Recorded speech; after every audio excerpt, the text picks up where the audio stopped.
I've got a problem, and it has to do with ability scores and saves and skills and proficiencies in D&D 5e. I'm gonna tell you what that problem is, and then I'm gonna tell you about a system that does it better. Welcome to Tabletop Sandbox, where we talk about all things ttrpg. I am just someone here to say if your server says enjoy your food and you replied, you too, don't worry about it. It's not that awkward, it's not that big of a deal. They probably just forgot about it. It's cool. Also known as Harrison Tar.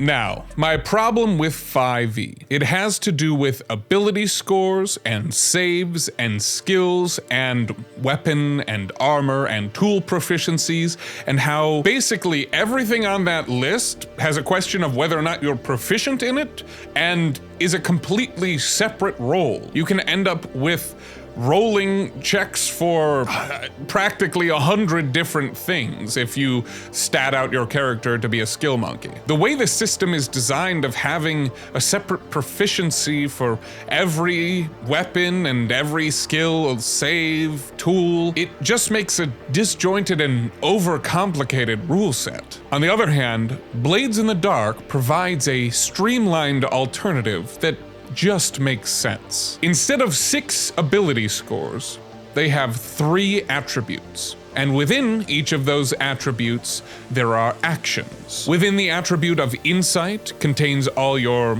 mental actions. Within Prowess, all of your physical actions. And within Resolve, all of your social or charismatic actions. These attributes aren't just categories. They also function as your stat for resistance rolls, your way of avoiding punishment in Blades in the Dark, the equivalent of 5e's saves. These 12 actions encompass anything that your scoundrel player character might want to do for the entirety of the game. Tools and weapons and circumstances may alter the result, but you're always going to be rolling one of these 12 actions to accomplish anything. And these attribute ratings for your resistance rolls are determined by how many of the actions within that attribute you have a rating in. For example, if you had a rating in Hunt and Survey under Insight, but none of the other skills, then you would have an attribute rating for Insight of 2.